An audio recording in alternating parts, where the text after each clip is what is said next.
Assalamualaikum warahmatullahi wabarakatuh. Alhamdulillah wassalatu wassalamu ala Rasulillah wa ala alihi wa sahbihi wa man walah. Subhanaka la ilma lana illa ma 'allamtana innaka antal alimul hakim. Rabbi shrah li sadri wa yassir li amri wahlul 'uqdatam min lisani yafqahu qawli.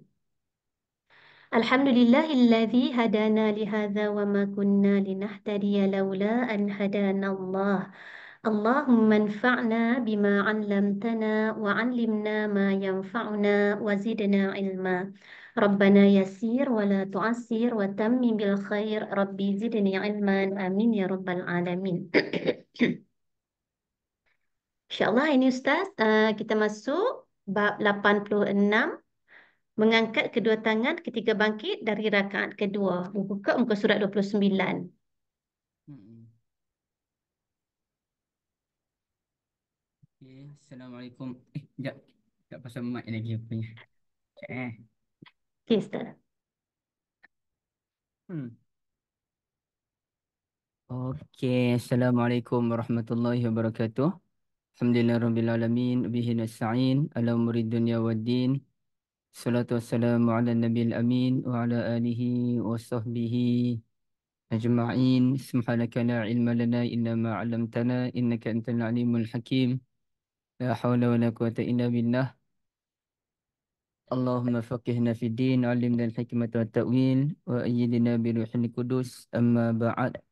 Kak Liza dan ibu-ibu yang dirahmati Allah, Alhamdulillah kita syukur pada Allah Azza wa Jal atas permintaan khusus daripada Kak Liza. Kita tangguhlah kelas ke-2.5 ya. Dan ada hikmahnya juga lah boleh saya memberikan fokus kepada penulisan pada pagi ini. Alhamdulillah. Oh, sekejap saya lupa.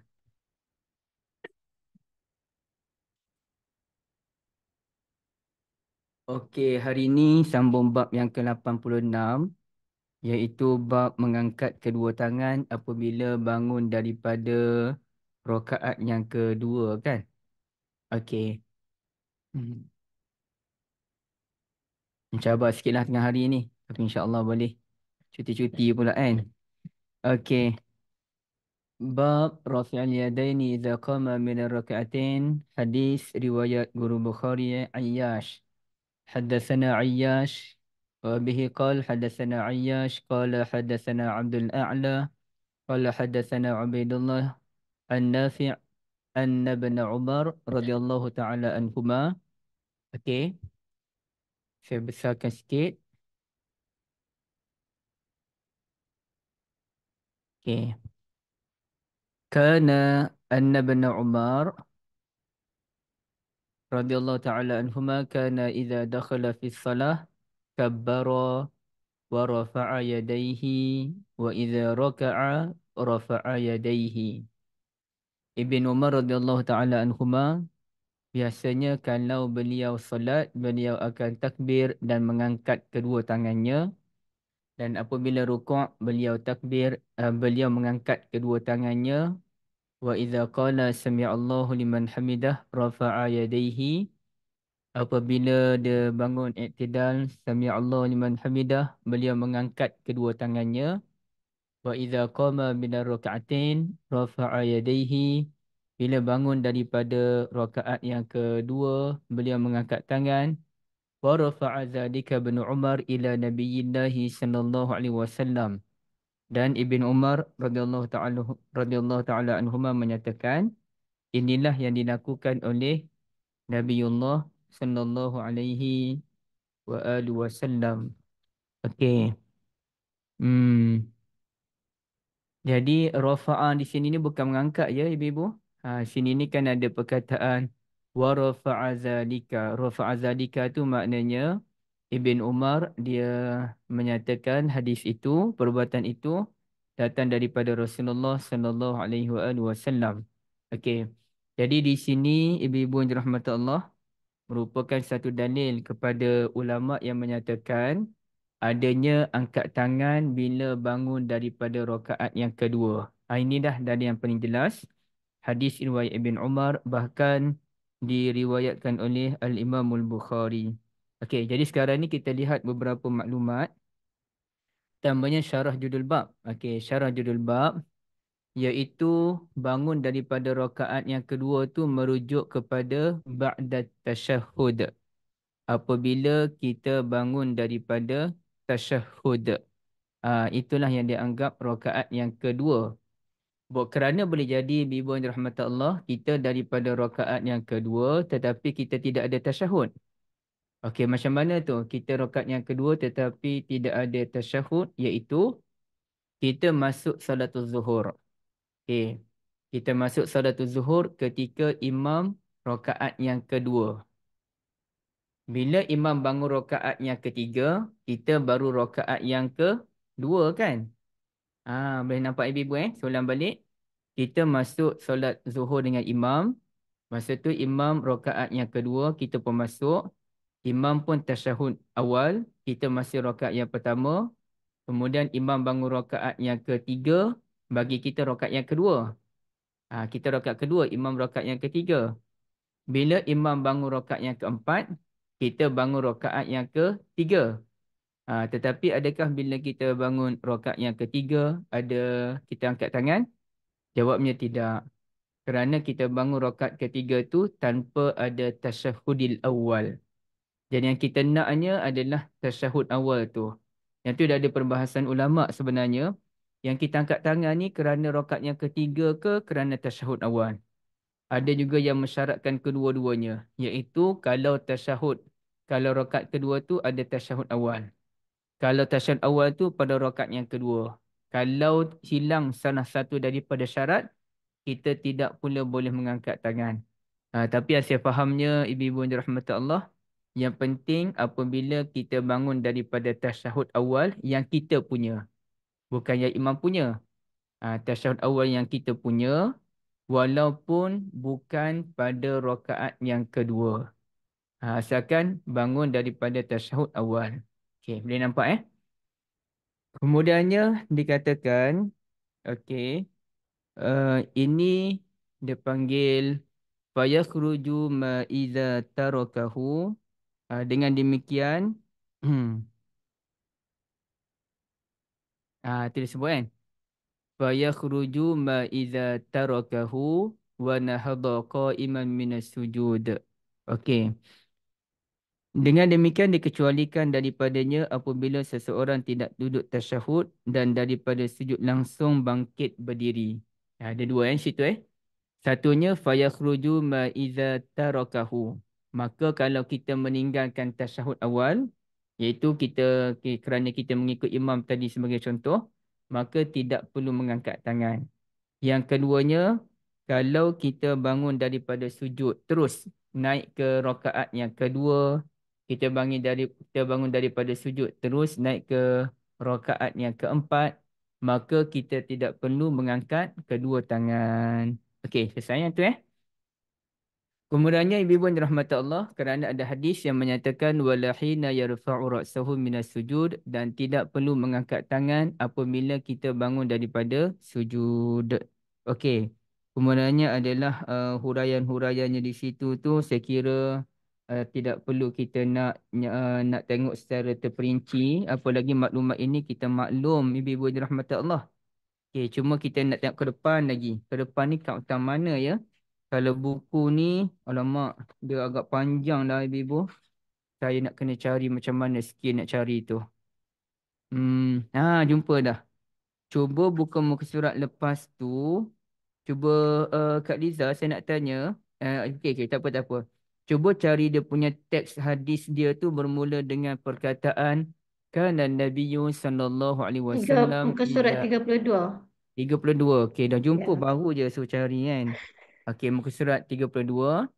Okey, ada hadis riwayat daripada Ibn Umar radhiyallahu taala anhuma kana Nabiyyu sallallahu alaihi wa alihi wasallam idza qama fi rak'atain kabbara wa rafa'a yadayhi. Itu hadis yang memberikan petunjuk yang jelas kepada kita ibu-ibu yang dirahmati Allah bahawa Nabi sallallahu alaihi wasallam bila bangun daripada rakaat yang kedua, baginda akan takbir dan mengangkat kedua tangannya. Okey. Kemudiannya kata Al-Imam Al-Bukhari. Imam Bukhari dia sebut dalam kitab yang saya nak cari yang lepas tu lah, yang saya tak jumpa-jumpa tu. Juzuk Ar-Raf'ul Yadaini fi Salah. Bab mengangkat kedua tangan dalam salat. Okay, Imam Bukhari kata, bab ini, bab mengangkat kedua tangan ni, bila bangun daripada rakaat yang kedua, okey, diriwayatkan oleh siapa tu?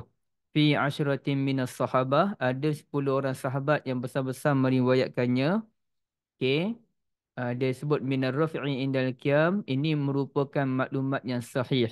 Ya, ini merupakan maklumat yang sahih kata Imam Al-Bukhari. Sebab mustahil para sahabat Nabi ni mereka meriwayatkan cara solat, tetapi cara solat itu berbeza-beza. Wa'il bin Hujur ceritanya macam ni, Malik bin Huwairis ceritanya macam ni, Abu Hurairah dan Ibn Umar ceritanya macam ni, mustahil. Mestilah benda tu tidak berbeza, melainkan hadis itu hadis yang lemah ataupun hadis yang palsu, ataupun mungkin ada satu cerita yang disampaikan oleh sahabat tidak diceritakan oleh orang lain. Jadi cerita itu selagi mana ia sahih, maka dianggap sebagai ziyadah ataupun maklumat tambahan. Sahabat lain terlupa nak cerita, diceritakan oleh seorang sahabat, ia dianggap sebagai ziyadah. Dan ziyadah itu dianggap sebagai maklumat yang boleh diterima. Okey. Kemudiannya bagaimana dengan Imam Syafi'i? Sebenarnya kalau kita tengok dalam kitab Al-Imam Syafi'i rahmatullahi alaih, Imam Syafi'i tidak pula menyatakan soal mengangkat tangan ketika bangun daripada rakaat yang kedua. Tak ada. Yang itu disebutkan tu dalam muka surat lepas tu. Yang kalau ibu-ibu cari dalam perenggan yang berbunyi sementara Al-Khattabi berkata. Sementara Al-Khattabi berkata, Lam yakul bihi Syafi'i. Maklumat ini tidak disebutkan oleh Al-Imam Syafi'i. Okey. Jadi itu memang ulama buat kajian dah. Ulama kaji dalam kitab Al-Imam Syafi'i. Memang Imam Syafi'i rahmatullahi alaih tidak pun menyebutkan tentang mengangkat tangan apabila bangun daripada rakaat yang kedua. Belah-belah panjang-panjang lah Ibn Daqiq Al-Id untuk bahas benda tu. Ibu yang dirahmati Allah sekalian. Maka di sini ada kemungkinan. Ada kemungkinan bahawasanya maklumat itu tidak sampai kepada Al-Imam Syafi'i rahmatullahi alaih. Tapi sekarang ni bila kita ikut pandangan Imam Syafi'i, ibu-ibu kena tahu satu benda. Okey. Kita ikut Imam Syafi'i ni adakah bermakna kita mengikut satu persatu pendapat Al-Imam Syafi'i? Bukan begitu. Kita bermazhab Syafi'i, orang awam tidak ada mazhab ya. Ini cerita kalau orang ulama tu ikut mazhab Syafi'i, bererti ulama itu mengikut sistem ataupun manhaj al-Imam Syafi'i dalam menjatuhkan sesuatu keputusan. Walaupun mungkin contohnya ada murid kanan Imam Syafi'i namanya Muzani, berbeza pandangan dengan Imam Syafi'i. Tapi beliau melazimi kaedah Imam Syafi'i. Beliau setuju dengan kebanyakan pandangan Imam Syafi'i. Maka beliau dianggap sebagai ulama Syafi'i. Begitulah dengan Ibn Munzir yang kelihatan agak banyak bercanggah pandangan dengan Imam Syafi'i. Begitulah dengan Al-Imam Nawawi dalam beberapa pandangan berbeza dengan pandangan Imam Syafi'i, bahkan berbeza dengan pandangan kebanyakan ulama Syafi'i. Apabila Imam Nawawi, Ibn Munzir dan lain berbeza pandangan mereka dengan kebanyakan ulama Syafi'i, adakah itu mengeluarkan mereka daripada mazhab Syafi'i? Tak keluar. Mereka tetap ulama mazhab Syafi'i kerana mereka mengikut kaedah ataupun manhaj al-Imam Syafi'i dalam menjatuhkan sesuatu keputusan. Maka di situ ibu-ibu yang dirahmati Allah, kita akan jumpa banyak sebenarnya pandangan al-Imam Syafi'i rahmatullahi alaih yang tidak disokong oleh kebanyakan ulama. Benda tu biasa, ya. Kalau kitab tu ada tak kitab uh, Al-Qaulul Qadim, Al-Qaulul Qadim wal Jadid Lisyafi'i. Okey. Saya pun tak tahulah. Dia ada satu kitab tu sebenarnya. Tapi kat mana nak cari kitab ni kan? Kitab ni dia bincang tentang perbezaan pandangan lama dengan baru Al-Imam Syafi'i. Ni ada ni. Al-Qaul Al-Qadim Al-Jadid min Aqwali Syafi'i. Ni Al-Qadim wal Jadid fi Fiqh Syafi'i. Tapi rasanya macam tak boleh nak. Download ni. Boleh ke download Kalau boleh, boleh saya tunjuk pada ibu-ibu sekejap. Dia punya contoh dia. Tak boleh. Dah buat perangai dah dia punya ni sebenarnya. Dulu-dulu boleh wakfia.com ni. Tapi sekarang ni tak tahu apa yang berlaku. Kita putar ni. Kita tadrib. Pun ada juga ni. Al-Qaulul Qadim macam mana, Qaulul Jadid macam mana. Macam mana nak cari contoh-contoh dia kat sini Tak apalah ibu-ibu sekalian. Nanti-nantilah. Tapi banyaklah contoh perbezaan pandangan antara pandangan lama Imam Syafi'i dengan pandangan baru Al-Imam Syafi'i. Okey. Tetapi ada ulama yang menyatakan sebenarnya Imam Syafi'i rahmatullahi alaih pun bagi Al-Imamul Baihaqi. Imam Baihaqi dengan Imam Nawawi kata sebenarnya ikut Imam Syafi'i memang ada pun.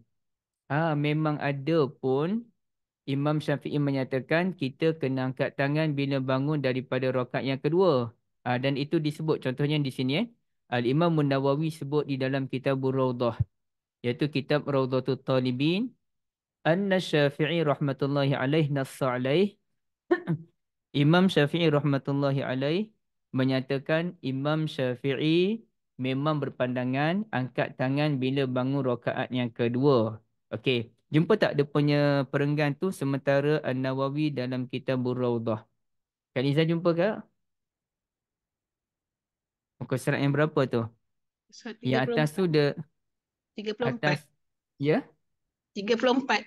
34. Jazakumullah khairan. 34. Ibu Imrah ya. Terima kasih banyak.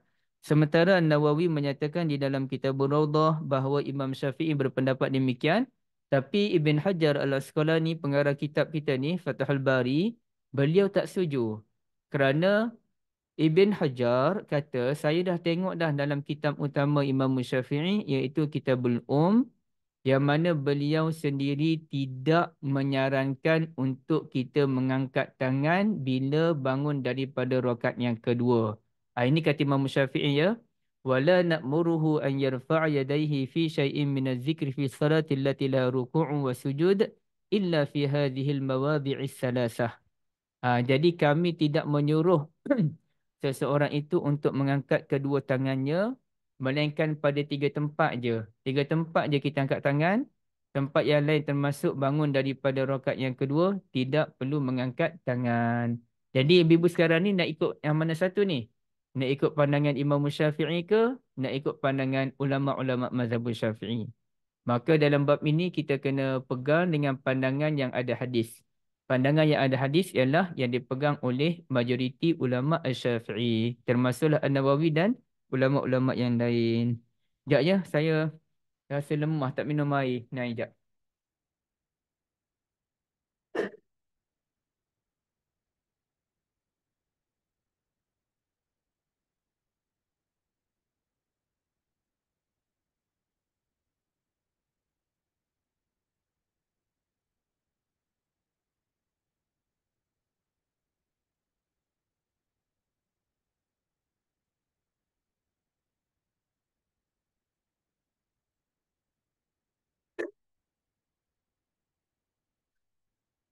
Okey, sorry panas sekarang ni. Rasa lemah sangat. Lepas tu makan banyak pula tu. Tu bercakap pun tak larat ni. Tengah hari pula. Okey, hari ni langgar pantan diet, makan banyak. Okey, jadi yang lain-lain tu ibu-ibu sekalian, tak perlulah kok saya nak baca satu-satu. Yang pentingnya kita tahulah bahawasanya memang sunnah Nabi SAW angkat tangan bila bangun rakaat yang kedua. Cukuplah. Yang lain-lain tu dok bahas lah. Dok bahas itu, bahas ini, hadis tu macam mana, ulama ini macam mana. Kita tak perlu pun nak menyibukkan diri dengan perbahasan-perbahasan ini. Cukuplah kita beramal dengan apa yang kita ketahui. Okey, selesai. Cukuplah. Sekarang ni kita masuk dalam bab meletakkan tangan kanan di atas tangan kiri. Okey. Mana ni? Meletakkan tangan kanan atas tangan kiri. Okey. Bab wad'al yumna 'ala al-yusra fi as-sah wa bihi qala hadatsana Abdullah bin Maslamah an Malik an Abi Hazim an Sahal bin Sa'ad qal. Okey, daripada Sahal bin Sa'ad radhiyallahu taala anhu beliau berkata Kana an-nas yu'marun an yad'a ar-rajulu al-yada al-yumna ala zira'ihi al-yusra fi salah. Katanya bahawa orang diperintahkan untuk meletakkan tangan kanannya di atas zira'. Zira' ni hasta tangan kiri dalam salat. Qala Abu Hazim la a'lamuhu illa yanmi dhalika ila an-nabiy sallallahu alaihi wasallam. Kata Abu Hazim ni lah seorang perawi hadis ni yang murid kepada Sahal. Dia kata, yang aku tahunya Sahal dia cerita tu berpunca daripada Nabi sallallahu alaihi wasallam. Okey. Okey. Ini pun satu benda yang tak perlu kita nak bahas panjang, ibu-ibu dirahmati Allah. Yang pentingnya kita nak terus kita tahunya bila kita solat kita letak tangan kanan atas tangan kiri. Persoalannya letak tangan tu tang mana? Dan hadis ini terang-terangan menunjukkan letak tangan itu di atas hasta tangan kiri. Zira'. Zira' ni lah dia punya zira' kat mana zira' tangan ni? Kat mana ni kita tengok kita tunjuk pada ibu-ibu sekalian. Zira' al-yad. Okey. Allah gagahnya. Mana satu zira'nya? Ada ke ni? Zira'. Tak nampak zira' mana satu sini ni. Tapi ni jumpa dah. Ibu-ibu nampak ke tulisan ni Cuba kita tengok Saya besarkan sikit dia punya. Makin nampak tak dia punya ni? Nah, nampak Ustaz. Nampak Okey, cuba kita tengok tangan Rahatul yad. Sini anak panah gerak nampak tak kan? Okey, kalau ibu jari ibham. Kalau jari telunjuk al-musabbahah atau boleh al-musabbihah atau boleh dikenali as-sabbabah. Sabbabah ni kerana jari telunjuk digunakan untuk mengata orang. Sabbabah tu mencela. Tapi dalam masa yang sama, jari telunjuk ni lah menyatakan keesaan Allah Azza wa Jal. Sebab itu dikatakan musabbihah, jari yang bertasbih. Kita pun asyhadu an la ilaha illallah kan. Al-wusta jari tengah, al-binsir jari, ni jari apa namanya? Jari manis ke? Jari manis, al-binsir, al-khinsir pula jari kelingking. Kelingking. Okey. Jadi kemudiannya dia ceritalah kalau bahagian sini ni, bahagian sini ni dia panggil sebagai al-ku'. Tak nampak pula. Al-ku'. Kalau bahagian sini pula ini ku', ini kursu'. Al-ku', al-kursu'. Okey. Detail tu tapi yang sebenarnya kita nak cari zira' aja. Tak mana zira'? Ni zira' ni. Nampak tak zira' ni adalah sini. Ini adalah zira'. Kalau lebih detail lagi nanti kita jumpa hadis. Okey, dia gini kalau macam ni dia panggil kaf, pergelangan tangan. Yang kita akan jumpa hadisnya ni. Yang ibu-ibu kena ingat. Ar-rusugh. Rusugh. Sini ni. Ar-rusughu. Ini penting. Yang keduanya kita nak tahu zira'. Zira' sini. Ataupun dikenali sebagai sa'id. Sa'id. Okey, sa'id kan Sa'adah tu membantu kan juga. Boleh bermaksud membantu. Jadi dalam hadis kita akan jumpa Nabi SAW letak tangan masa solat tu tang ar-rusghu. Tang ni. Ar-rusghu dipegang di sini. Okey. Ada hadis yang lain pula yang tadilah. Hadis yang tadi dia sebut az-zira'. Az-zira' di sini. Sebab itu saya pun pernah tengok kawan saya dia solat. Dia letak kat situ. Okey. Dia berdiri tu. Sorry saya pakai t-shirt je. Panas sekarang ni. Okey. Sini. Sini dipanggil sebagai zira'. Okey. Kita nampak dia macam peluk tubuh. Dia bukan peluk tubuh. Dia pegang sini. Zira'. Satu lagi tang sini. Okey. Dan sebenarnya dia boleh dua-dua. Sama ada kita pegang. Ini kita buka. Kita pegang. Pegang rusuk. Ataupun pegang zira'. Yang keduanya bukan pegang. Letak je. Letak macam ni boleh. Letak macam ni pun boleh tanpa kita menggenggamnya. Jadi terpulanglah. Saya biasa tengok orang solat macam ni. Orang solat macam ni. Orang solat macam ni. Orang solat macam ni. Jadi ataupun bawah daripada pusat. Semua itu dibenarkan. Semua itu dibenarkan.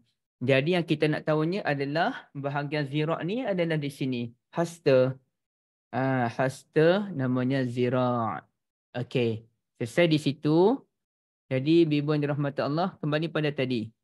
Maknanya ini salah satu kaedah solat yang ditunjukkan oleh Nabi Yunus Mustafa sallallahu alaihi wasallam. Okey. Kemudiannya ibu-ibu yang dirahmati Allah, bila kita letak tangan di sini, tam mana tangan tu nak letakkan? Atas dada ke, ataupun antara dada dengan pusat ke, ataupun di perut, ataupun bawah daripada pusat. Maka di sini kita akan jumpa pelbagai ulama dalam bab ini.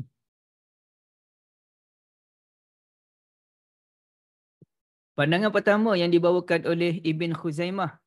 Nampak cari tak Ibn Khuzaimah tu kat mana ya? Kita tengok sini dulu, sorry. Yang mula-mula sekali. Cuba cari perkataan ala zira'ihi. Ala zira'ihi, syarah hadis tu yang kedua tu. Tu Ala surat zira'ihi. 39. Okey, 39. Dia kata zira' kan? Ya. Tapi dalam hadis yang lain, riwayat Wa'il ni Wa'il sahabat Nabi itulah, Wa'il bin Hujur. Wa'il bin Hujur ada dalam kitab Abu Dawud, Nasa'i. Dia kata apa dia? Summa wada'a yadahul yumna ala zahri kaffihil yusra. Kemudian Nabi SAW meletakkan tangan kanan atas tangan kiri. Zahri kaffihil yusra. Atas pergelangan tangan kiri. Pergelangan. Okay. Warusra tadi yang saya cerita. Rusra tadi. Rusra ni sinilah pergelangan. Kaf sini kaf. Ni kaf. Rusra sini. Sa'id sama dengan zira'. Jadi kesemua ini ada dalam hadis Nabi SAW. Jadi kita pun mana-mana pun boleh. Kita tak perlu berlebih-lebihan lah.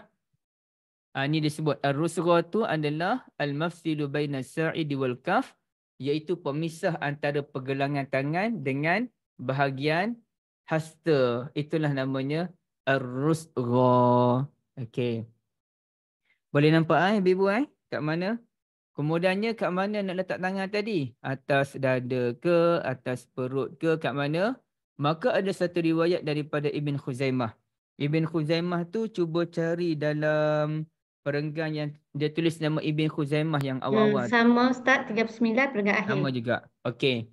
Ibn Khuzaimah kata berdasarkan hadis daripada Wa'il bin Hujur radhiyallahu taala anhuma, annahu wada'ahuma ala sadrihi, letak atas dada.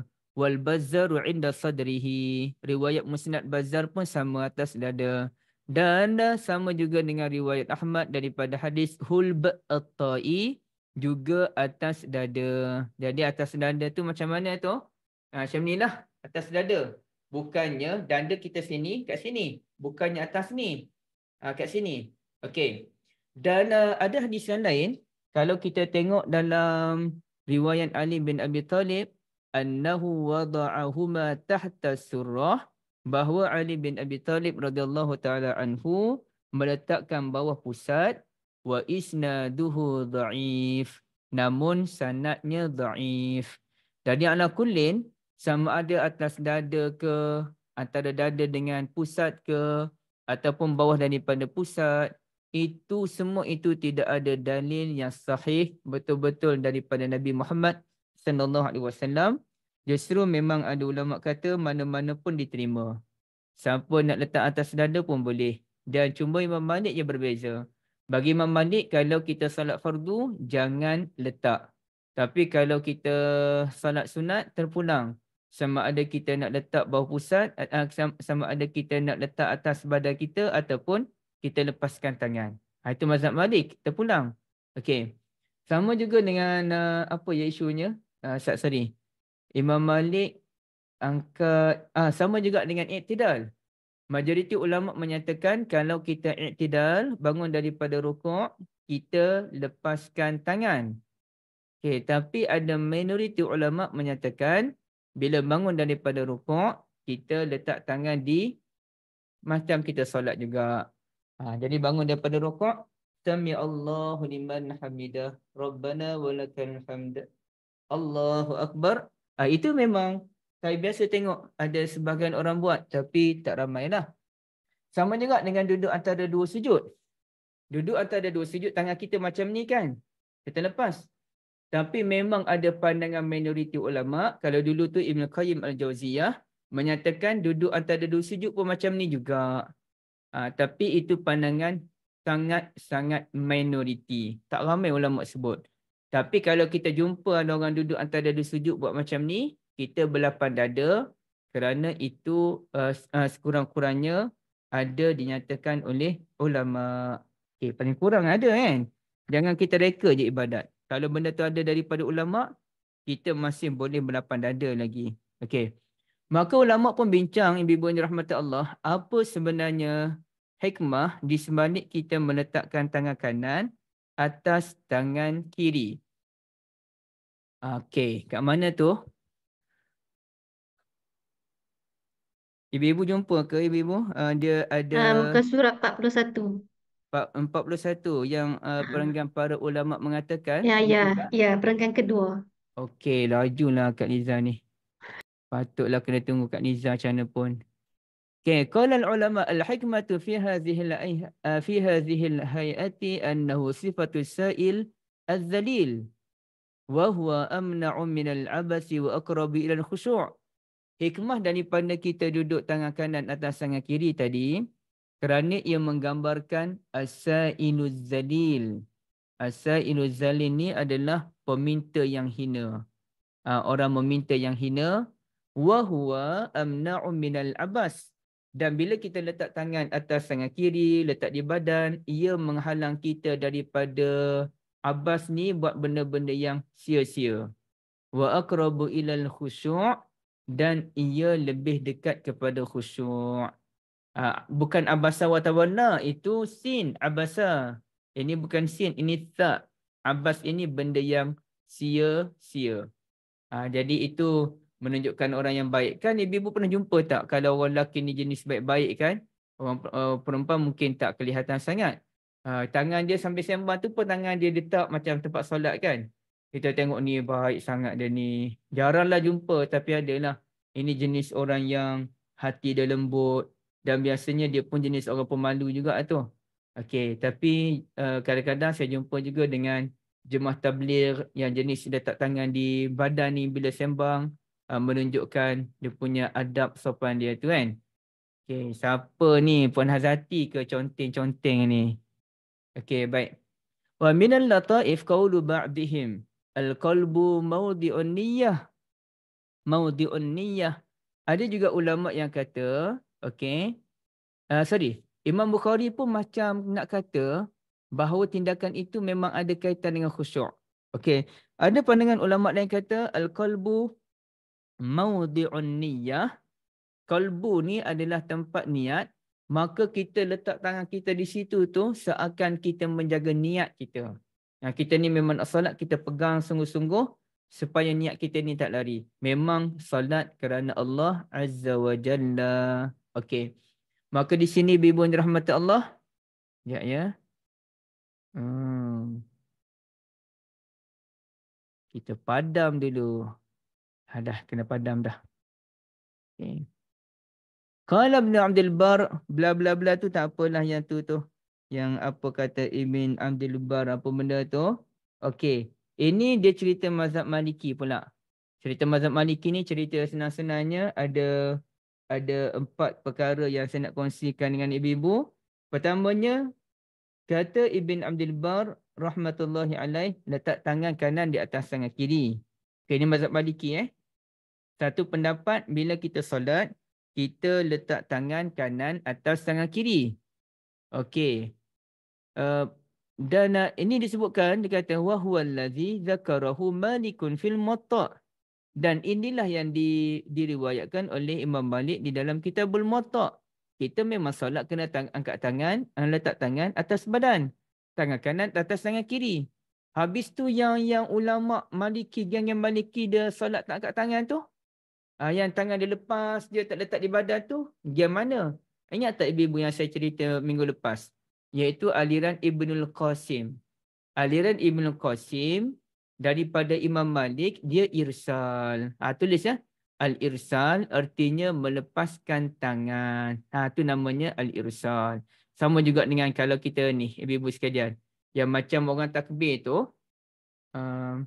Cuba tengok saya buat Okey. Bila kita berdiri, kita takbir kan. Allahu Akbar. Terus tangan kat sini. Tapi ada orang yang jenis irsal. Allahu Akbar. Dia lepas tangan dulu. Allahu Akbar. Baru dia letak. Itu namanya melepaskan tangan tu irsal nama dia. Itulah pandangan yang dibawa oleh Ibn Qasim, murid kepada Imam Malik. Dan pendapat itu dipegang oleh kebanyakan ulama mazhab Maliki. Kata Ibn Abdul Bar ni ulama besar mazhab Maliki. Imam Malik sama je dengan orang lain. Tapi datang Ibn Qasim tak. Imam Malik kata irsal, lepas tangan. Okey. Kemudiannya dibezakan pula kata Ibn Qasim daripada Ibn Qasim ke Imam Malik di sini ni wa anhu, dan daripadanya juga, daripada Imam Malik juga ada beza antara solat fardu dengan solat sunat. Yang tadilah kalau solat fardu jangan letak tangan di badan. Kalau solat sunat kita letak tangan di badan. Kita terpulang letak tangan di badan ataupun lepas. Okey. Jadi, ibu-ibu yang dirahmati Allah sekalian, dia macam-macam lah dalam mazhab Malik ni. Sampaikan ada yang kata, wa minhum man karihal imsak. Ada sebagian ulama mazhab Maliki kata, makruh kita imsak. Kalau irsal, lepas tangan. Kalau imsak, pegang tangan. Wa naqala Ibnul Hajib anna dhalika haisu yumsiku mu'tamidan liqasdir rahah. Adapun Ibn Hajib menyatakan, hal itu yang biasanya kita letak tangan di badan itu dengan tujuan untuk kerehatan. Okay. Kalau kita letak tangan di badan dengan tujuan berehat, itulah makruh. Itu maksudnya. Sebagian ulama kata makruh kalau kita letak tangan di badan. Kata Ibn Hajib, ulama Maliki, makruh sekiranya kita mahu berehat. Jadi terbalik ibu-ibu sekalian kan? Bagi kita letak tangan di badan ni lah yang ni bukan berehat ni. Tangan ni nak letak kat badan ni bukan senang ni. Tapi bagi Imam Malik yang jenis letak ni, inilah jenis nak berehat-rehat ni. Kalau dia memang letak dengan tujuan nak berehat, makruh. Tapi kalau letak kerana dia pegang, tak apa. Dia memang berpegang, ada letak tangan macam ni. Tapi bagi mazhab yang lain, ini bukan berehat. Ini memang kita buat sungguh-sungguh ni. Menjaga hati kita, nak nampak khusyuk, nak nampak as-sayyidul zalil, peminta yang hina di sisi di hadapan Allah Azza wa Jalla. Jadi yang lain tu rasanya tidak perlu dilihat lagi kerana ceritanya cerita yang sama. Yang pentingnya bila kita solat, kita letak tangan kanan atas tangan kiri, kemudian letak di badan, itulah pandangan jumhur ulama. Tapi kalau ibu-ibu pergi berjalan ke negara Maliki seperti apa ya negara Maliki Morocco, itu Maliki. Uzbekistan Maliki ke Hanafi? Saya lupa dah. Uzbekistan. Kenapa saya lupa Mazhab Uzbekistan. Ini negara-negara yang kita biasa pergi kan? Hanafi. Okey, Hanafi. Tapi kalau macam negara Morocco, itu confirm Maliki. Jadi kalau kita Maliki, kita pergi negara Maliki, kita nak kena faham tu Maliki macam mana. Jadi kalau kita pergi negara mereka, kalau kita nak letak tangan di badan pun boleh. Kalau kita nak lepas pun tak ada masalah. Sebagai menghormati mazhab setempat. Ya, dan menghormati mazhab setempat. Tapi saya kira tak ada isu pun. Tak ada orang tak akan bising pun kalau kita pergi negara orang. Negara Maliki sebagai contoh tadi. Kita buat cara kita, orang tak bising pun insya-Allah. Benda tu dah jadi benda yang normal dah sebenarnya. Orang pun faham antara satu sama lain. Babul khusyuk fi salah.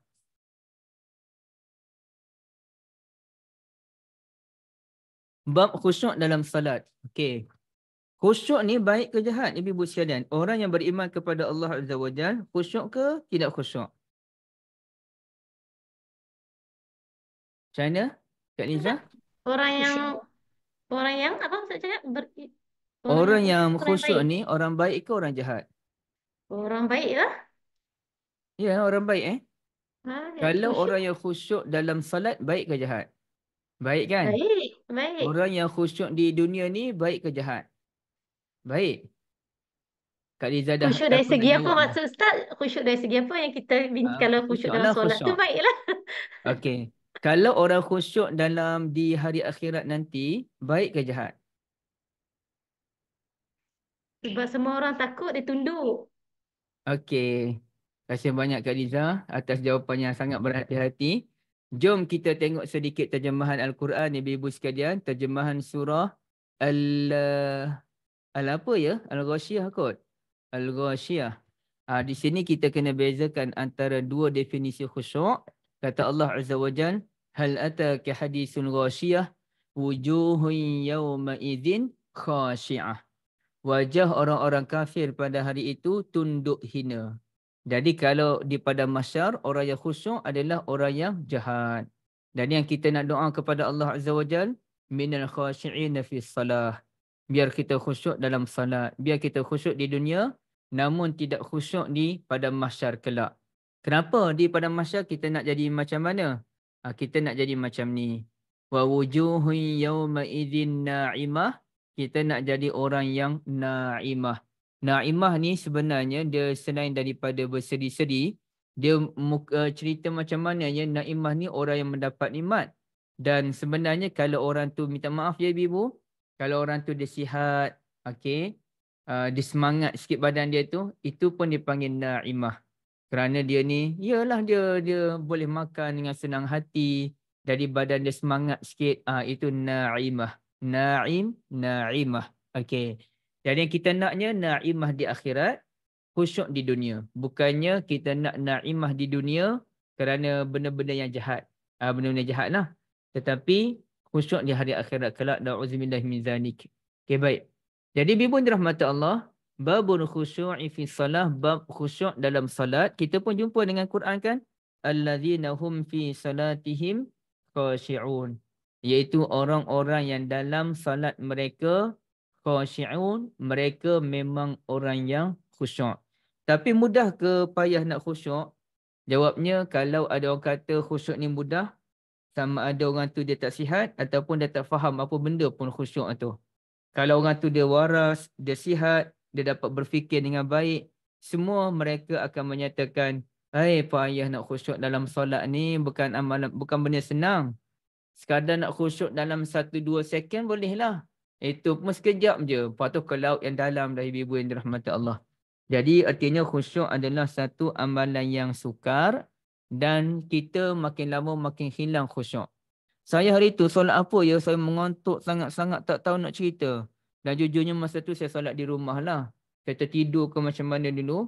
Saya bangun solat dalam keadaan tak betul. Saya rasa terlalu lama saya tak solat dalam keadaan macam ni. Bila bangun daripada sujud rakaat pertama, saya jadi bela. Aku ni rakaat pertama ke rakaat kedua? Okey. Tak apa, aku yakin aku baru rakaat pertama. Bila masuk rakaat yang kedua tu, saya pun fokus. Ini rakaat kedua, ini rakaat kedua, memang okey. Tapi bila nak bangun rakaat ketiga, sekali lagi saya hilang pertimbangan. Aku rakaat kedua, aku dah masuk rakaat kedua tadi kan? Bila sujud rakaat ketiga, yang kedua tu, sekali lagi saya lupa aku rakaat keberapa. Sebab dia melampau-lampau mengantuk. Tapi kita tak boleh nak tangguh solat. Malaikat ia berlaku dalam solat tahajud, saya kena tidur lah. Tapi tahajud pun tak buat. Ini adalah solat fardu. Nak tak nak saya kena buat, saya dah terlewat masa tu. Jadi ada gangguan dia, ibu-ibu dirahmati Allah sekalian. Jadi sebenarnya apa erti khusyuk? Itu ada perbahasan ke depan nanti. Tapi antaranya inilah yang kita nak bincangkan. Hadis ini dianggap sebagai hadis jalur emas, ibu-ibu sekalian. Kenapa jalur emas? Satunya mula-mula Imam Bukhari kata, wa bihi qala hadatsana Ismail. Aku ambil hadis ini daripada Ismail. Jalur emas ni berlaku kemudian. Iaitu, Ismail kata, hadis ni aku ambil daripada Imam Malik. Hadatsani Malik. Malik ambil daripada Abu Zinad. Di sini bermula jalur emasnya. Malik ambil daripada Abu Zinad. Abu Zinad ambil daripada Arash. Arash ambil daripada Abu Hurairah. Ini dia punya jalur emas. Az-Zinad daripada Arash, daripada Abu Hurairah radhiyallahu taala anhu. Abu Hurairah bin Maimunah radhiyallahu taala anhuma. anna Rasulullah sallallahu alaihi wasallam qala hal tarawna qiblati ha huna wallahi ma yakhfa alayya ruku'ukum wala khusyu'ukum wa inni la arakum wara'a dhahri. Apakah kalian melihat kiblatku ini? Demi Allah, tampak olehku. Aku nampak bagaimana kamu rukuk, bagaimana kamu khusyuk kamu. Ya, aku nampak. Kerana aku dapat melihat kamu daripada arah belakangku. Bagaimana Nabi Yunus sallallahu alaihi wasallam melihat orang di belakang baginda? Jadi ada pendapat ulama yang menyatakan memang Nabi nampak. Sebagaimana Nabi nampak bila tengok ke depan, begitulah Nabi nampak sebiji-sebiji apa yang ada di belakang. Ia merupakan mukjizat mustamirrah. Mukjizat berterusan yang diberikan oleh Rasulullah sallallahu alaihi wasallam. Kan banyak mukjizat ni dia berbentuk sekejap-sekejap. Tapi ni antara mukjizat yang berterusan. Memang Rasulullah sallallahu alaihi wasallam nampak apa yang ada di belakang baginda menurut pandangan sebahagian ulama. Dalam hadis yang berikutnya yang ibu-ibu boleh lihat sendiri, aqimur ruku' wasujud, tegakkanlah, sempurnakanlah rukuk dan juga sujud. Fa wallahi inni la arakum min ba'di wa rubbama qal min ba'di dhahri idza raka'tum masajadtum. Demi Allah aku melihat kamu semua daripada belakangku, yang masa kamu rukuk macam mana, kamu sujud macam mana, aku tahu benda tu. Jadi kerjakan salat dengan khusyuk, khudu' kepada Allah Azza wa Jalla. Jadi sekarang ni kita pun nak tengoklah macam mana cerita khusyuk ni. Agak panjang ibu-ibu sekalian. Tapi kita macam biasalah, bukan kita nak bahas semua benda. Hanya ada beberapa benda je yang kita nak tengok. Okey, pertamanya ibu-ibu yang dirahmati Allah, kata yang awal-awal tu syarah judul bab, kata Ibn Hajar Al-Asqalani wal khusyu' taratan yakunu min fi'lil qalbi kal khasyah. Khusyuk ni kadang-kadang ia didefinisikan sebagai khusyuk al-qalb. Seperti kita takut dengan Allah Azza wa Jal. Innama yakhshallaha min ibadihil ulama. Wa taratan min fi'lil badan. Khusyuk juga boleh didefinisikan dalam bab perbuatan badan. Fizikal ataupun jasadi. Seperti sukun, tenang. Duduk tu, dia duduk pun menggerunkan. Kita nampak dia duduk, dia tunduk tu. Ini cara duduk orang yang hebat. Cara duduk orang yang berfikir tajam. Dia bezakan. Ada orang ni dia wibawa dia tinggi. Kita nampak dia pun kita rasa gerun dengan dia. Contohnya orang yang wibawa tinggi ni kalau zaman dulu. Al-Imam Malik bin Anas rahmatullahi alaih. Yang mana gubernur pun takut dengan dia. Pemimpin besar di Madinah masa tu, gubernur di Madinah. Nak jumpa dengan Imam Malik sidai je dia. Masa tu Imam Syafi'i rahmatullahi alaih pergi ke Madinah dengan tujuan nak belajar dengan Imam Malik. Dan Imam Syafi'i ni memang budak yang dah geliga, orang yang sangat hebat. Beliau guna kabel. Dia ada surat dihantar kepada Gubernur Madinah. Bila Imam Syafi'i jumpa Gubernur Madinah, hantar surat tersebut, yang mana surat tu meminta bantuan daripada Gubernur Madinah ataupun kita kata menteri di Madinah, supaya bawa jumpa Imam Syafi'i rahmatullahi alaih, jumpa dengan Imam Malik. Gementar Gubernur Madinah. Gementar takut. Dia kata kalau aku dapat buat kerja lain lagi senang lah. Ni nak bawa jumpa Imam Malik ni. Ini bukan kerja senang. Tapi akhirnya Imam Syafi'i rayu. Dia pun bawa lah, tak apalah pergi. Dan bila pergi ke rumah Imam Malik ni, bukan Imam Malik yang keluar. Gubernur datang ni. Kita kalau menteri datang, kita lah yang keluar sambut. Okey. Tapi yang keluarnya adalah pembantu rumah Imam Malik. Dan dia tanya, nak apa tuan? Nak jumpa Imam Malik. Tunggu dulu. Tanya Imam Malik dulu. Okey. Imam Malik sidai je. Tak bagi masuk pun. Buat tahu je. Sampai lama kemudian, barulah dibenarkan masuk.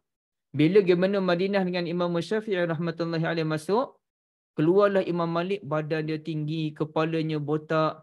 Tapi dia punya izzah, wibawa dia tu memang amat menakutkan. Dan di situlah Imam Syafi'i pun berdialog dengan Imam Malik. Dan Imam Syafi'i, dia tahu dah Imam Malik ni bukan cana-cana orang. Pakar dalam bina hadis. Diguruni oleh lawan, disegani oleh kawan. Semua orang respect dengan Imam Malik. Imam Syafi'i pun Dia ni pakar bahasa. Dia dah belajar pertuturan sastra Arab ni dengan Bani Huzail. Lalu beliau pun bercakap dengan Imam Malik dengan daras bahasa sastra yang tinggi. Imam Malik dengar tu cari Imam Syafi'i berbicara. Bukan cacalah budak ni. Dia boleh mengungkapkan kata-kata yang indah. Masa itulah Imam Malik pun tertarik hati dengan Imam Syafi'i. Mereka pun sembang panjang. Dan di situlah Imam Syafi'i pun menunjukkan kehebatan dia yang mana beliau telah menghafal seluruh kitabul Muwatta Imam Malik yang menghimpunkan lebih daripada 1000 hadis.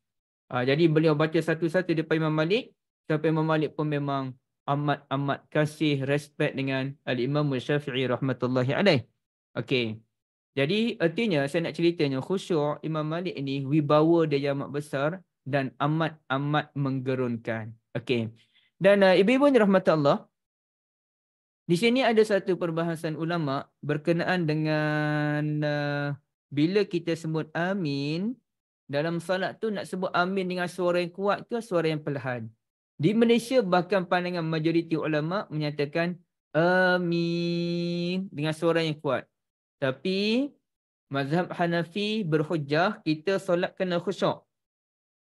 Antara khusyuk kata Allah Azza wa Jalla dalam surah Taha, wa khashi'atil aswatu lirrahmani fala tasma'u illa hamsa, dan seluruh suara menjadi khusyuk kepada Allah Ar-Rahman, maka tidak kedengaran melainkan bisikan-bisikan.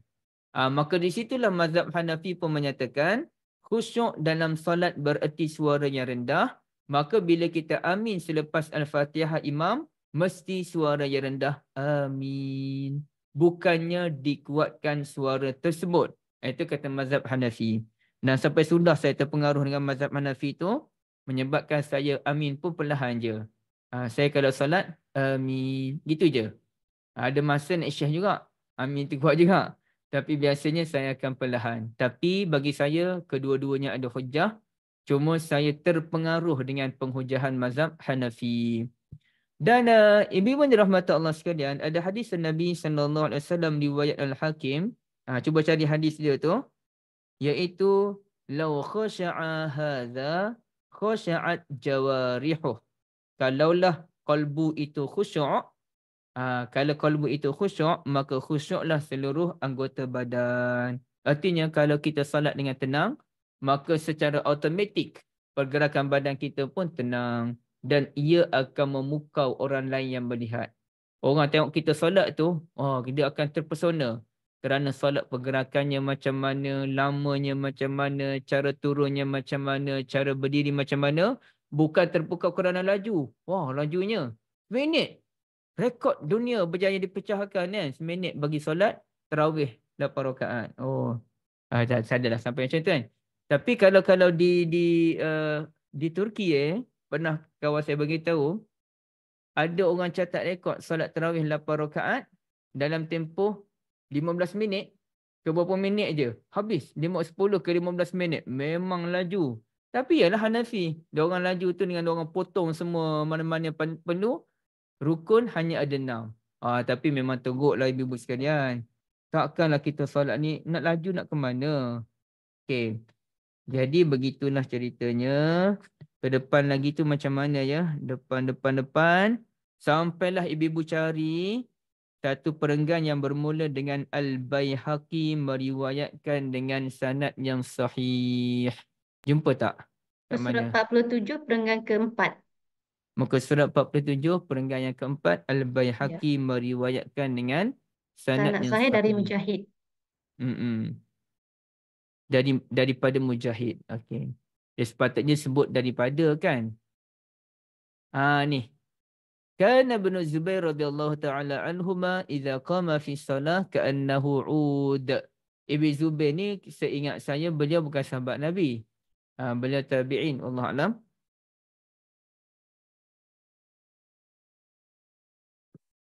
Daripada kita wallahu a'lam tak habis, carilah permasalahannya kan.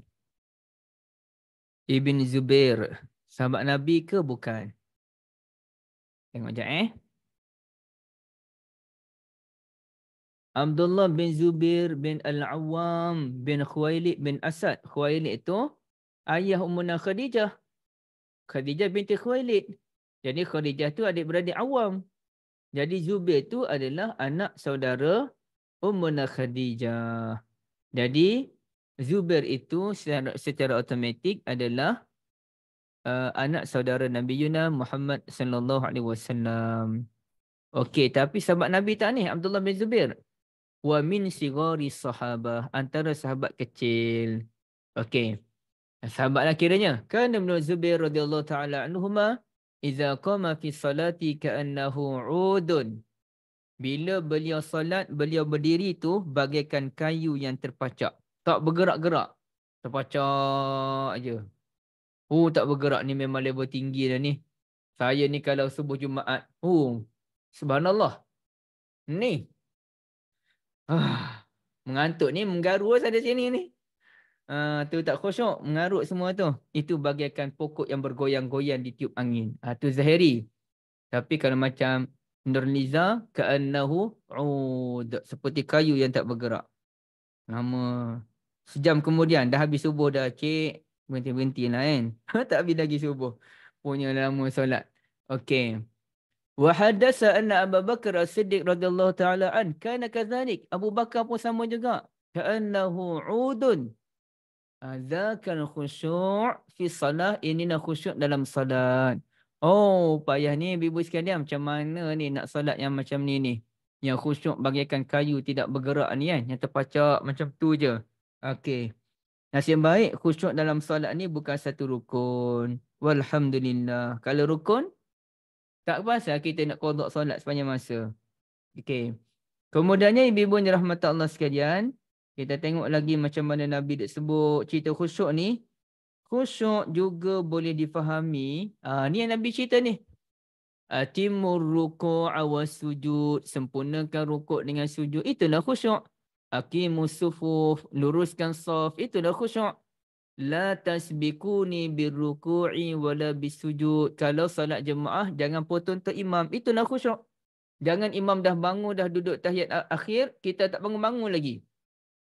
Imam sikit lagi nak assalamualaikum, baru kita bangun. Itu bukan khusyuk. Itu mengarut, menyalahi sunnatun Nabi sallallahu alaihi wa alihi wasallam. Okey. Jadi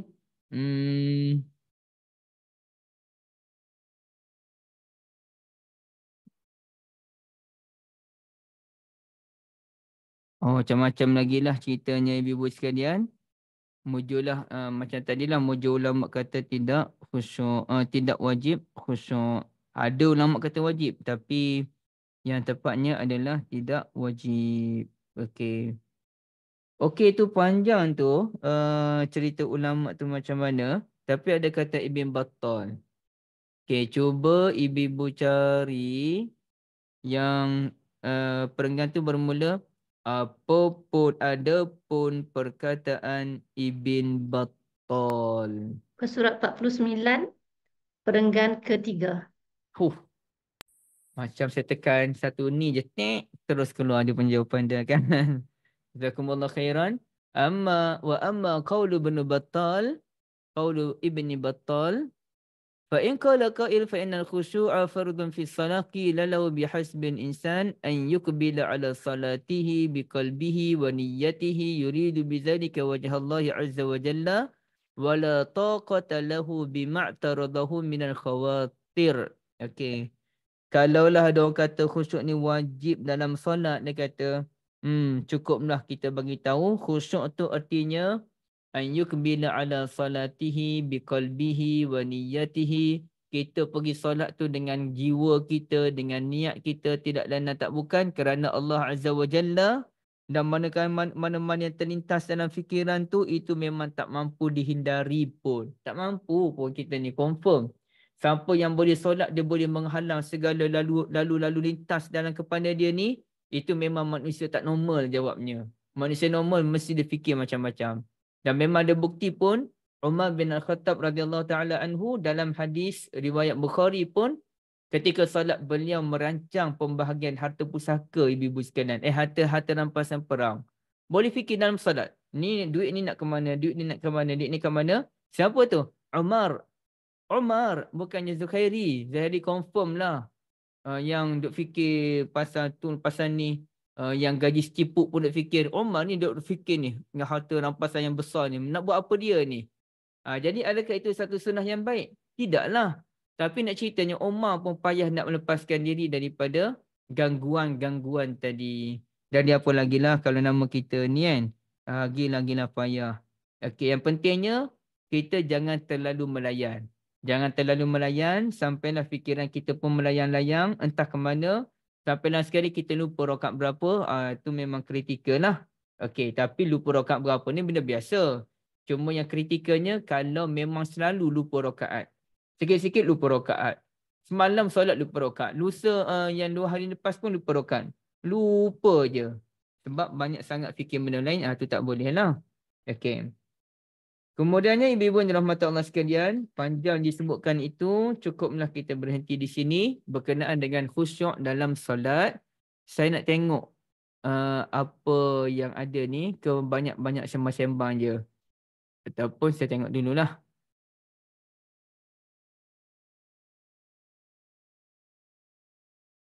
Ni, okey. Rasa tak ada soalan ni kan? Senang ni. Tak ada soalan Ustaz. Oh, Dah tak ada kira soalan. cek. Tak apa, saya tengok sekejap je. Kalau Ustaz Zahirudin lama tu, dia cek satu-satu tu. Ustaz Saja Mus pun cek gurau. satu juga. Tak. Saja saya gurau Ustaz Zahirudin.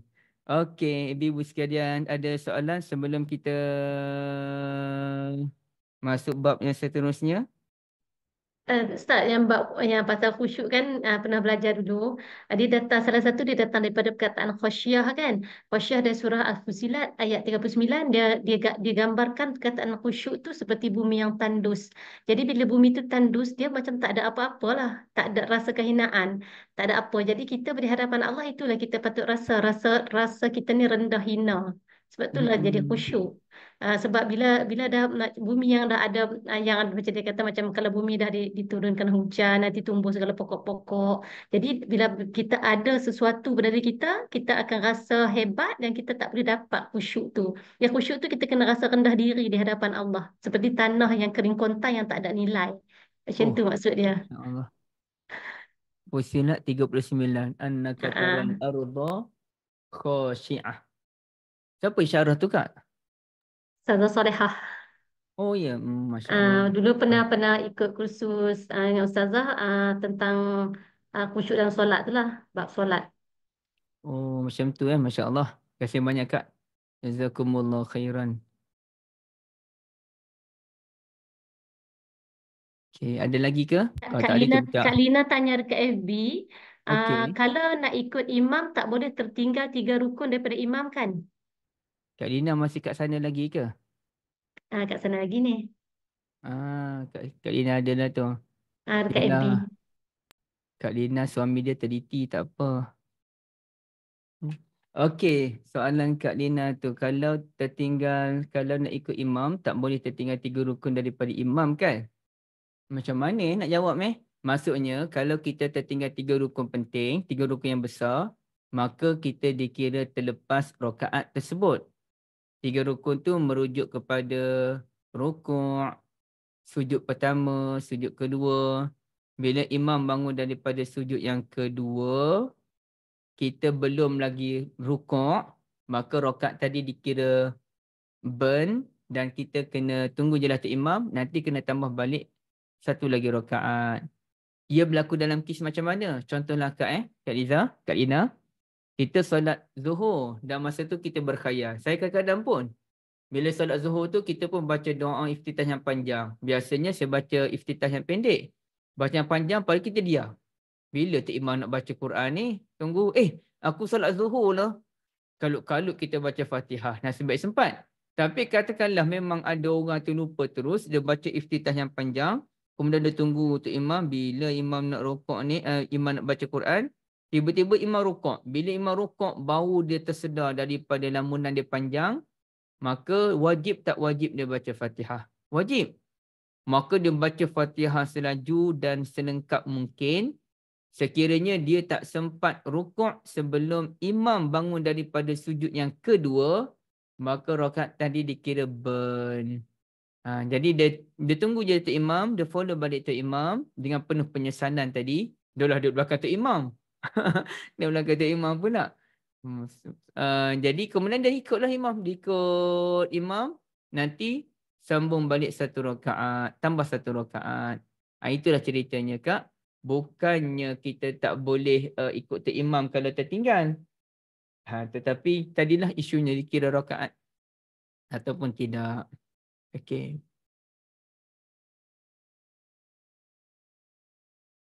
Oh, Bosnia. Ada soalan lagi, Ibu? Ustaz, Kak Anis. ya, ada. Ustaz, maksudnya rakaat tu kita lambat daripada tu imam, daripada imam tiga rukun tu, Mm-mm. kita kena jadi, walaupun kita solat, walaupun kita cukup rakaat tu, tapi kita kena kita kena tambah lagi 1 rakaat Macam mana tu Kak Anis? Saya pun dah pening dah ni. Yelah, Ustaz kata kita lambat. Bukan, kita lambat Mm-mm. ikut imam tu 3 rukun. Maknanya imam dah sujud, kita baru nak rukuk ke macam tu kan? Maknanya tak kira rakaat tu kan? Dia gini Kak. Kalau yang tak kira rakaat tu, kalau kita tidak sempat rukuk sebelum imam bangun sujud yang kedua. Tapi kalau kita sempat rukuk sebelum imam bangun sujud yang kedua, jadi kita laju, itu dikira rakaat. Itu dikira. Yang tak dikiranya sekiranya kita tak sempat rukuk sebelum imam bangun sujud kedua. Boleh tak faham macam tu? Bukan Ustaz. Maksud saya, dia solat berjemaah dengan imam. Dia salat Jumaat. Tapi dia lambat ikut imam. Kan kadang-kadang kan imam laju. Tapi dia mengikuti imam tu tak. Macam imam dah rukuk, dia belum rukuk lagi. Dah sampai imam nak sujud, baru dia rukuk. Macam tu. Terlepas tiga tu. Macam mana kira tu? Yang tu Dia baru tengok 2 kita. kan Ustaz? Tak Apa sampai dia 3. Kak? Yang tu baru dua pergerakan. Tak sampai bangun kepada Al-Fatihah lagi. Maksudnya kalau sampai 3 lah. Dikira atau tak kira? Dia Burn rakaat tu. pertamanya kita tengok kita muafiq ke masbuk ke. Kalau kita masbuk ni maknanya kita memang lambat dan kita tidak ada peluang untuk menghabiskan Fatihah bersama dengan imam masa berdiri, maka kita wajib terus rukuk. Imam rukuk, kita terus rukuk. Itu bagi orang masbuk. Okey. Jadi bacaan Fatihah ditanggung oleh imam. Cerita sekarang ni kalau kita muafiq. Muafiq tu maknanya kita masuk rakaat tersebut awal dengan tu imam. Kira-kiranya kita memang sempat menghabiskan Fatihah masa berdiri, tapi kita tak sempat habiskan Fatihah tersebut. Maka kalau imam dah rukuk, kita wajib habiskan Fatihah. Katakanlah imam dah sujud pertama, kita tak habis lagi Fatihah, kita wajib habiskan Fatihah. Tapi melampaulah, biasanya payah nak berlaku. Bila imam duduk antara 2 sujud, kita belum habis Fatihah lagi, kita wajib habiskan lagi Fatihah. Bila imam sujud kedua dan bila kita tak rukuk sebelum imam bangun daripada sujud yang kedua, kita tak rukuk lagi, maka rakaat tadi dikira batal. Itu maksud saya Kak. Ke saja diulang benda yang sama jawapan saya ni? Ataupun apa sebenarnya yang Kak Anis sebut yang saya kurang faham? Faham. Dah faham. Ataupun Betul. kat mana Kak? Bukan isu masbuk. Isu masbuk tu saya faham. Isu Mm-mm. muafiq itulah maksud saya. Dia solat berjemaah bersama tu imam kan. Mm-mm. Tapi dia lambat mengikuti pergerakan imam tu hingga melepas 3 rukun. Faham tak Ustaz? Mm-mm. Jadi Ustaz terangkan tadi tu betul lah. Maksudnya Okey. bukan dalam keadaan baca Fatihah je. Tak kira lah dalam keadaan rukuk ke, dalam keadaan sujud ke. Maksudnya rakaat tu tidak dikira lah, betul? Betul Kak. Jadi dia Jadi kena kita tambah kena lagi 1 tambah. rakaat lah. Tambah? Kita kena tambah lagi 1 rakaat lah kan? Mm-mm. Okey. Terima kasih Ustaz. Dia ada solat yang mana dia itulah dia ada dari isu macam ni. Ada yang mana solat tu batal. Okey. Ada yang mana rakaat je batal, solat tak batal. Jadi hanya tambah rakaat. Sama juga dengan bab taharah. Ada yang mana taharah batal, solat pun batal. Ada pula keadaan taharah batal, solat tak batal. Jadi nak tengok isu tu. Orang yang sihat tengah ada solat, tiba-tiba dia terbuang angin. Maka batal. Orang yang berpenyakit, walaupun dia keluar angin ke, dia terbuang air kecil ke, masih dia solat, tapi solatnya tak batal. Kerana dia sakit. Taharah ada tak ada? Taharah tak ada. Taharah memang batal. Solat dia tak batal.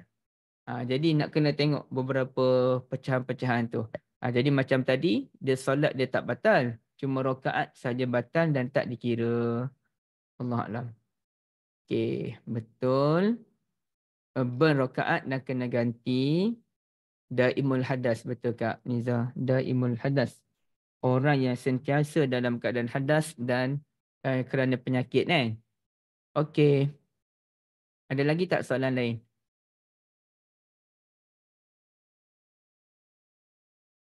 Tak ada ni, rasa nak berhenti tidur pula. Mengantuk saya.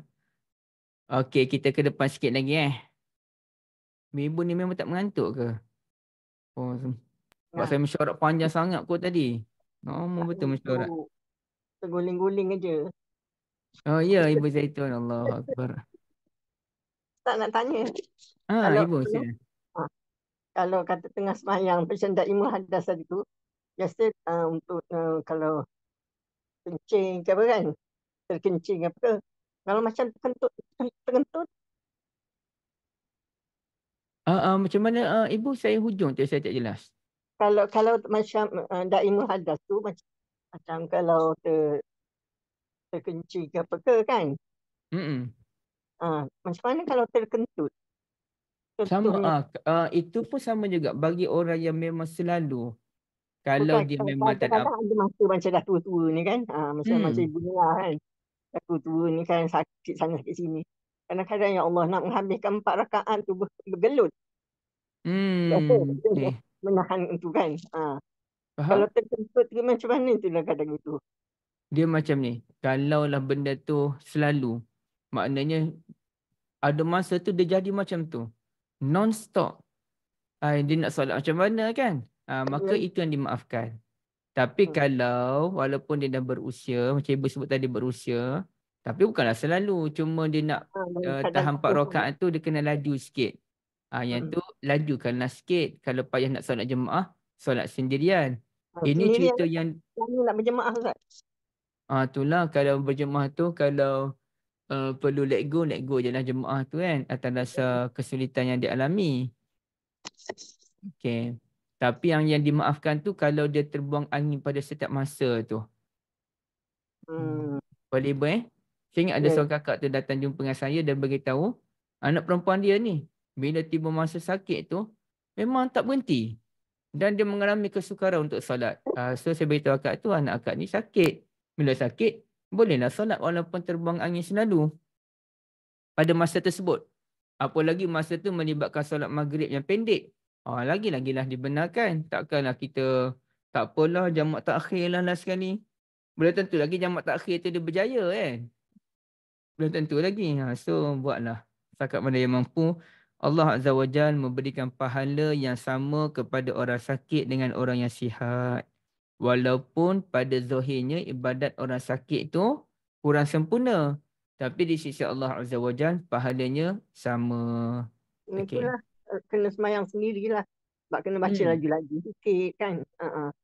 Bagi Betul orang kata Ibu. nak kontrol tu kan setakat ni. Terima kasih Solat tak? sendiri lah kan.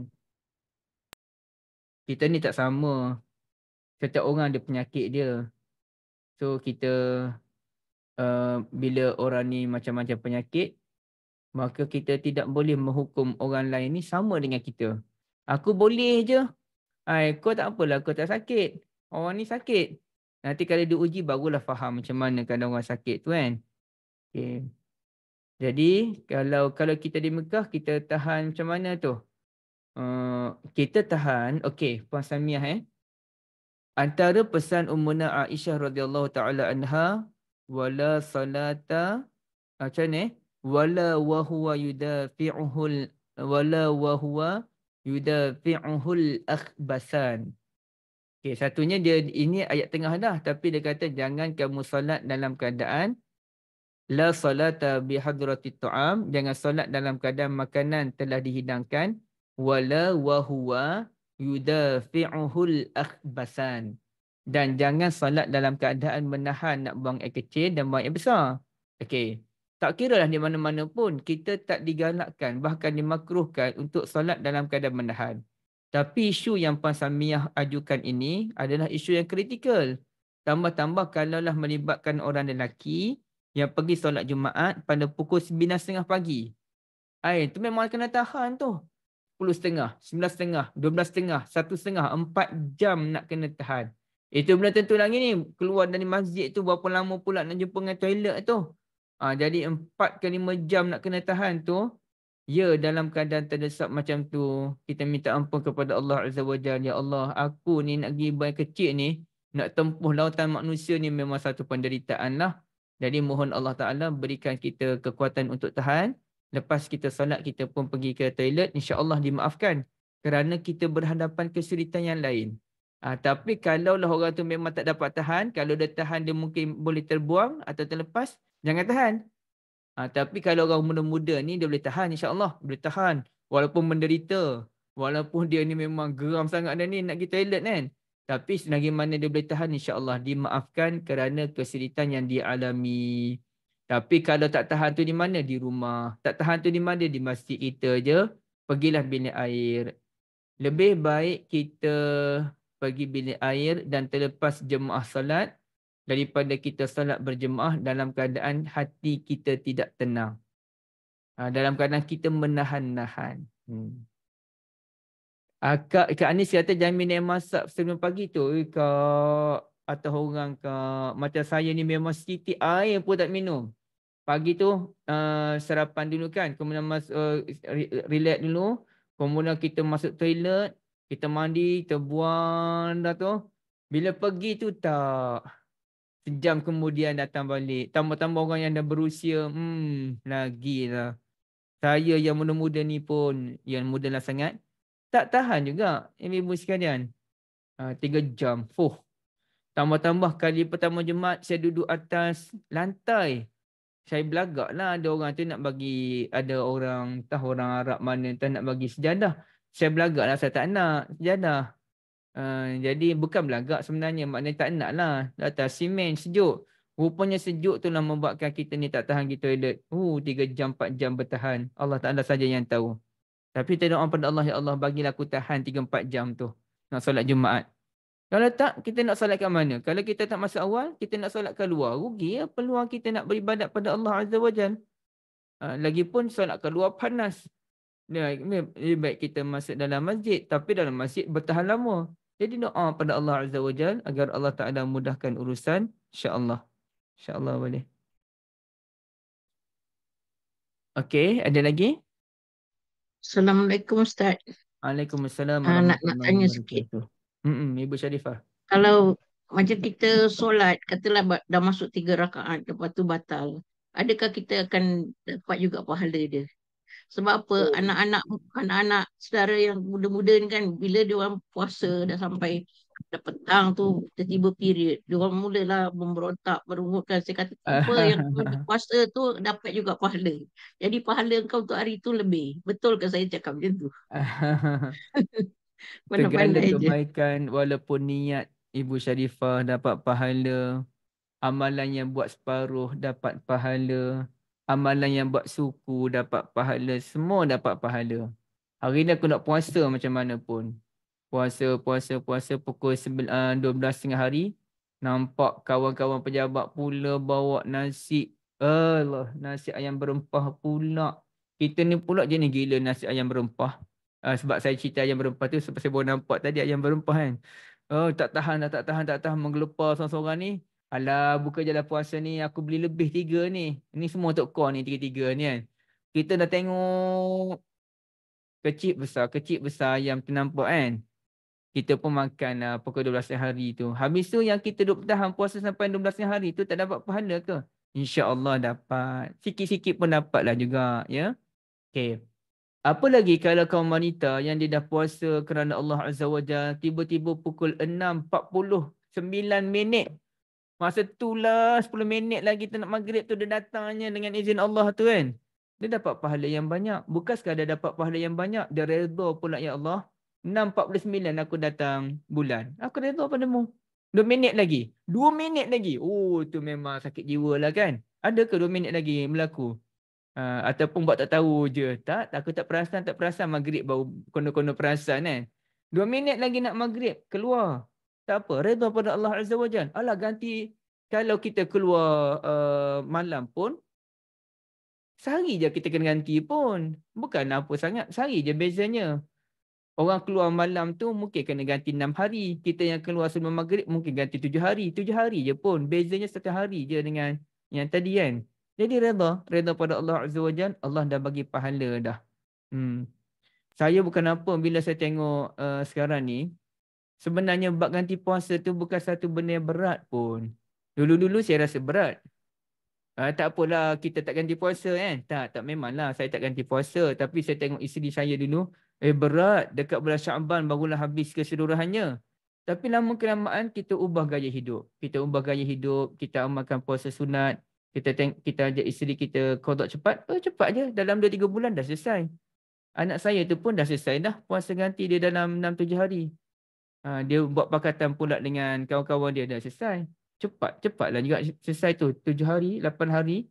Jadi sebenarnya alhamdulillah kita dapat ganti puasa tu, alhamdulillah. Bukan benda yang menyakitkan sangat pun. Sambil-sambil diet kan. Sambil-sambil. Okey. Tak adalah Syafini tak mencabar pun. Biasa je. Okey, silakan ibu-ibu, ada lagi tak?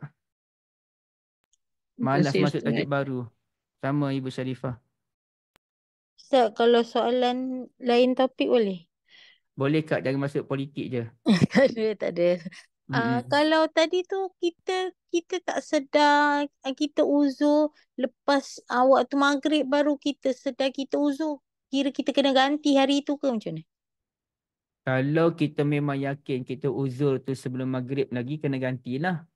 Tapi kalau kita memang yakin uzur tu memang waktu maghrib, kita yakin benda tu, maka kita tak payah ganti. Okay. Tapi kalau kita confuse kita tu menyebabkan kita rasa, aku ni rasanya sebelum maghrib lagi dah keluar. Maka ambil langkah berhati-hati. Jadi panggil da'ma yaribuka ila ma la yaribuk. Tinggalkan benda yang kita ragui kepada benda yang kita tidak ragui. Kita ragu-ragu, aku rasa macam sebelum maghrib. Rasa tu ada. Maka kita tinggalkan keraguan kita tu, kita ganti je puasa. Okey. Tapi al-yaqin la yuzalu bisyak. Itu kaedah. Keyakinan tidak hilang dengan keraguan. Kaedah juga. Maknanya aku memang yakin aku uzur tadi 7.30. Maghrib pukul 7 kan, sebelum ke 7 lagi. 7.30 yakin. Maka keyakinan kita tu tidak boleh digugat dengan keraguan. Tak apalah, aku ganti je lah. Dah, tak payah. Jangan tergugat. Memang kita yakin, yakinlah. Yang kita nak puasa lagi tu, itu puasa sunat. Tak payah nak ganti benda yang kita yakin, kita puasa penuh. Jadi dua-dua kaedah tu kita kena panggil ta'amul. Kita kena layan kedua-dua kaedah tu. Tinggalkan benda yang meragui kepada benda yang tidak meragui. Tapi keyakinan itu tidak boleh dihilangkan dengan keraguan. Allahuakbar. Kak belajar ni dia kata Ustazah ni cakap kita lihat pada yang kita zahir, yang kita nampak pada ketika itu. Betul? Yang kita nampak. Kalau kita was-was, kita tengok waktu bila yang kita nampak tu. Alah, semua ini pengalaman masing-masing kan. Semua dah tahu kan. Okay. Saya hanya mampu cerita teori je lah. Dari sudut pengalaman memang confirm tak ada. So teorinya macam tu. Wallahualam. Okey, sikit lagi ibu-ibu.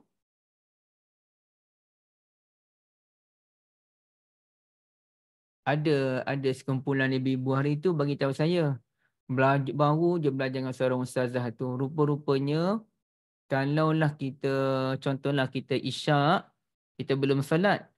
Pukul 9 malam datang uzur. Okay. Rupanya kena qada isyak tu. Orang ramai sebut. Dan sesiapa yang tak qada isyak tu, kena qada lah habis sekarang ni. Siapa tanya ibu-ibu tu, ibu-ibu memanglah kena qada. Ibu-ibu tak qada tak tahu. Sebenarnya saya pun, saya beritahu dia orang, ibu-ibu yang buat ini saya tak boleh nak selamat. Saya tak boleh lagi nak gali pandangan lain untuk menyelamatkan keadaan. Sebab ternyata bila isyak masuk, kita boleh solat. Tiba-tiba kita melambat-lambatkan solat, kemudiannya baru datang uzurnya. Maka wajiblah qada. Betul lah kan ibu-ibu sekalian? Wajib qada lah kan? Ya, Ya, betul. ya. Wajib qada. Wajib Sebab qada. dah masuk waktu. Sebab dah masa waktu. Jadi rupanya ada yang terlepas. Semua awak terlepas benda ni. Tak terfikir. Okey. Tapi kena qada lah. Tak ada kata apalah. Tapi saya kata, qada tak qada pun kalau sesiapa yang memang jenis zaman-zaman muda dulu tak solat kerana faktor zaman dulu-dulu, sekali je lah qada sekali lah. Tak payahlah kita nak pelik-pelik sangat. Buat macam biasa je lah kan. Okey. Kak Syida, nak tanya kita nampak orang solat dan kenapa soal pelik sangat? Kenapa Kak Syida pun tulisan tu lain macam sebab Kak Syida Bukan komen part kopi. lain Tak kopi daripada FB tu. Ya. Tak ada Dia FB jadi daripada tulisan Cik Wan. menurun ke bawah macam tu. Nak tanya kita nampak orang solat dan nak jadikan dia imam. Cuma bila kita berdiri sebelah dia, dia solat macam seorang. Tak ada pun bunyi. So kita follow je macam biasa cuma mufarakah. Oh, kadang-kadang kita solat tu sebelah dia. Dia buat tak tahu je kita. Dia tak jadi cik imam pun. Kita anggap macam tu lah. Okay. Jadi, Ya. Kalau ada satu penduk dia juga ni masalah. itu bukan soalan untuk saya kan? Oh, ingat soalan untuk saya je. Okay. Jadi, ada dua perkara yang perlu saya terangkan. Siapa yang tanya soalan ni, Kak? Cik Wan. Cik Wan Ismail Wan. Tak tahu lelaki perempuan ni. Wan Oh, Ismail Wan. bukan Cik Wan Kulim tu. Kulit mana? Jangan. Cik Wan Ismail Wan. Okay. Macam ni Cik Wan. Satunya, kita kena tahu syarat al-imamah wal makmum. Syarat berimam ni, imam tidak diwajibkan berniat jadi itu imam. Tak wajib. Contohnya ada orang solat, dia solat sahaja, aku solat fardu zuhur kerana Allah, tapi dia tak niat jadi itu imam. Makmum belakang ni nak jadi itu imam. Maka solatnya sah. Solatnya sah. Bezanya makmum dapat pahala berjemaah, imam tak dapat pahala jemaah. Tapi solat dia sah. Cuma isunya wajib tak wajib niat jadi itu imam kalau solat Jumaat. Itu satu isu yang lain. Okay, satu. Yang keduanya, kalau kita pergi ke masjid atau surau, kita nampak orang asing. Biasa orang asing di Malaysia ni, biasanya lah. Orang India, orang Bangladesh biasanya.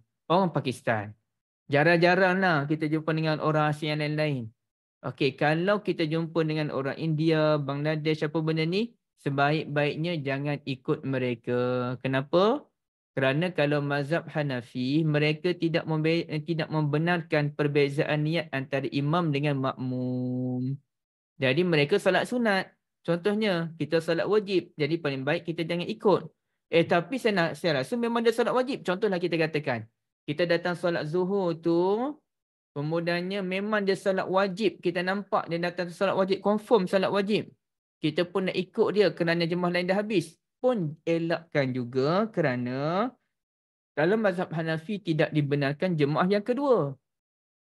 Bila jemaah pertama dah habis tu, maka tak boleh lagi niat kita buat jemaah yang kedua. Itu mazhab Hanafi dan itulah pandangan dalam mazhab Syafi'i sebenarnya. Yang sebenarnya boleh buat jemaah kedua, ketiga ni adalah mazhab Hambali. Cuma kemudiannya barulah geng-geng ulama Syafi'i ni ramai mengikut mazhab Hambali yang membolehkan jemaah kedua, jemaah yang ketiga.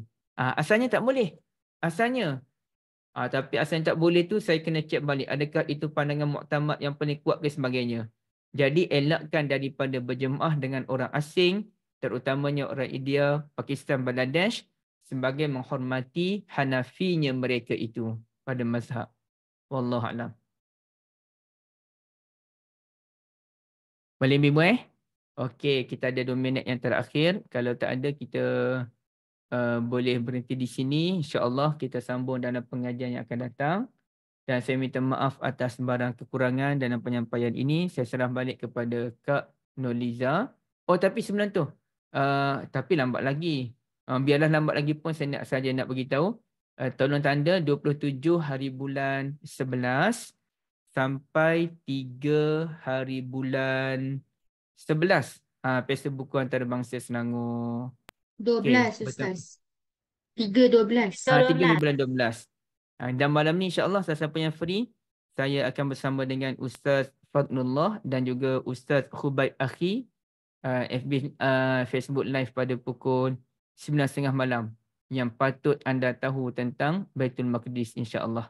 Okey. Ustaz, terima kasihlah Ustaz selalu buat live 11.30 tu Ustaz, sebab kita solat dah apa. So kalau bangun sikit masa habis pun okey dah Ustaz. Sesuai time 11.30 tu. Terima kasih banyak-banyak. 9.30 memang sesuai. Saya pun sempat lari dari salat Isyak. FB Ustaz lah. FB Ustaz. Okey. Kecuali kalau pemilik Facebook Anis Harsila bagi, kita kat situ pula. Okay. Boleh Ustaz, boleh. Takut terkejut je. Okey, baik. Terima kasih banyak. Baik Ustaz, Alhamdulillah. Okey, memang lagi seminit lagi on time lah ni. Jadi jazakumullah khairan Ustaz semua. Kita akhiri dengan tasbih kafarah. Subhanakallahumma bihamdika asyhadu an la ilaha illa anta astaghfiruka wa atubu ilaik. Wassallallahu ala nabiyyina Muhammad wa ala alihi wa sahbihi ajma'in walhamdulillahi rabbil alamin. Wassalamualaikum warahmatullahi wabarakatuh. Terima kasih semua. Waalaikumsalam. Terima kasih. Terima kasih Ustaz. Terima kasih Nisa. Terima Terima kasih semua. Assalamualaikum. kasih warahmatullahi wabarakatuh.